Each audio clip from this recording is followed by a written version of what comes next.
Hello guys, good afternoon. Welcome po ulit dito sa ating YouTube channel, Don't Be Said It. For today's video guys, sa mga nagtatanong bakit yung status ng inyong mga payout ay on hold pa din. So, bibigyan ko lang kayo guys ng insight, no? Baka i-check nyo din, binalikan ko din kung ano nga ba talaga itong sinasabi ni Meta sa atin, kung bakit on hold.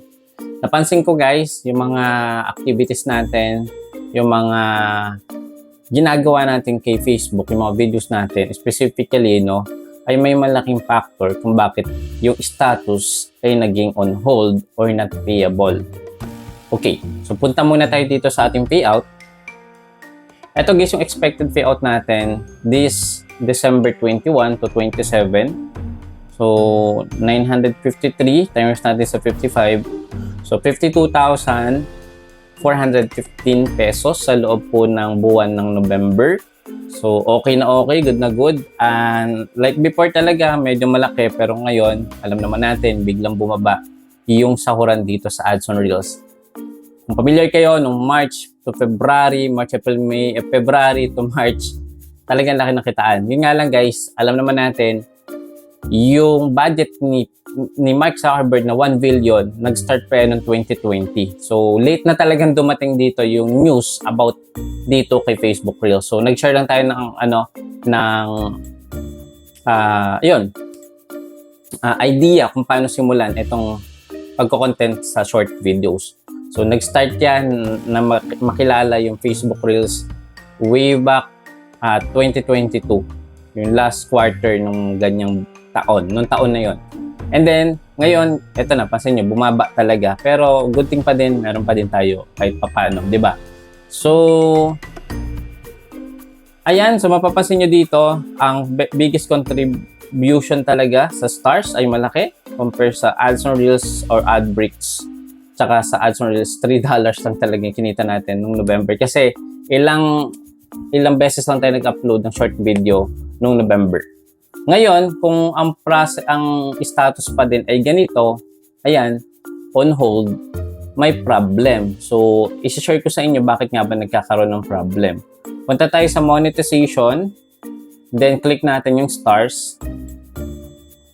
Ito yung earnings natin ng November to December 17. So, $374 or 37,000 stars yung atin accumulate this December. So, mababa.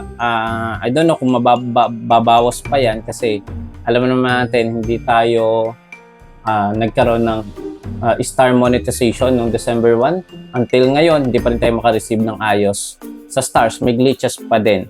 So, ngayon, punta kayo dito. Kung nandito na kayo, punta kayo dito sa ito muna i-click natin, About Stars. So, babasahin lang natin yung mga country na eligible dito sa stars monetization. Balikan lang natin kasi minsan, hindi natin muna binasa yung, yung requirements. So, sabi dito, star availability, star are currently available for Facebook non-gaming and gaming partners. So, ayan yung mga bansa, included na tayo dito. Check natin kung nandito pa yung Philippines. Ayan, kasama pa yung Philippines, Singapore, Turkey, US, Venezuela. The following countries do not support the ability to send star. Ito yung mga bansa na hindi pwedeng makareceive ng stars. Ayan, Cuba, Crimea, Iran, North Korea, South Korea, Syria, Russia. Okay, so ngayon, kung meron kayong problem sa stars ninyo, sa may bandang baba na yan guys, meron diyang contact us. Then, mapoproceed kayo dito sa request support for stars. Example, product. Ayan, i-state nyo kung ano yung naging issue, kung di kayo makareceive, di kayo makapag-send. Ilagay nyo dyan. Pwede rin sa feedback. Okay? Sa payment naman, again, kung kayo ay may problem sa stars, subscription, ads on reels, and bonus program, so sample sa stars, ayan. So, hindi pa nare-receive on hold, pwede nyo po itong i-fill out. Again, kung paano pumunta, ulitin natin. Punta kayo sa stars, about Facebook stars. I-click nyo lang po sa may bandang baba yung contact us. Dito kayo guys mag-send ng support. Ayan. Then, click yung payment and payout. Kung meron kayong on-hold na stars, subscription, or ads on Reels, performance bonus program, dito nyo po i-fill out. So, sample, stars. Then, payout status, payout not receive, i-click nyo dyan. Then, ilalagay nyo lang dito yung inyong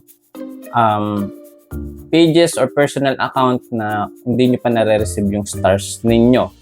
Or pwede rin sa ads on Reels, subscription, and bonus program. So, kayo na mag-state kung ano yung nangyari. Then, automatically magre-reply po dyan si Meta. And guys, dito naman sa About Facebook Stars Payout, i-click natin ito. I-share ko lang sa inyo kung bakit yung iba on hold and not payable yung stars. So sabi dito, please note we only send payment when your total balance reaches at least $100. So malinaw talaga, dapat ma-accumulate muna natin yung $100 minimum threshold sa stars. Okay, so equivalent yan ng 10,000 stars. Payout may be delayed in cases where suspicious and fraudulent activity is detected. So malinaw guys, kapag na-detect ni Meta or ng Meta Pro team na itong na-receive nyo na stars ay galing sa mga cards na invalid yung pagkaka-purchase ng stars, or I don't know kung ano nangyari. But again, sa mga suspicious and fraudulent activity, pwede po ma-delay or ma-on hold yung ating mga sahod sa stars. International payment may take up to several days. Ganito yan guys, kung nasa USA kayo, mas mabilis makareceive.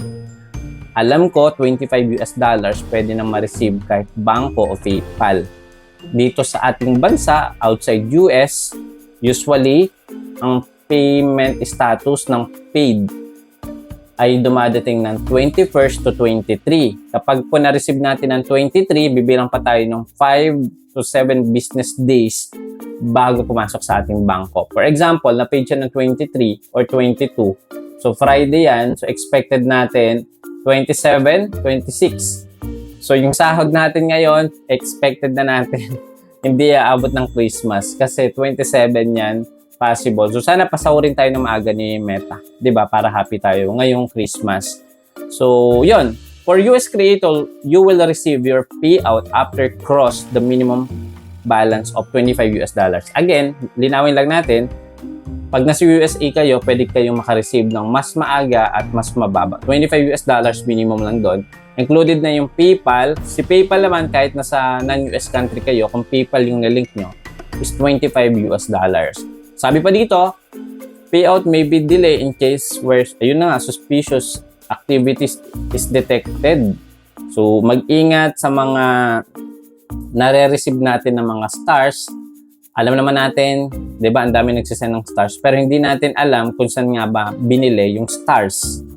Pwede sa, I don't know kung may black market ba ng stars sa Facebook. Pero anyway, baka yung mga card ay may problem, may outstanding balance. So, posible i-hold ni Facebook, i-credit sa inyong mga bangko. So, ganun yun, kaya na on hold.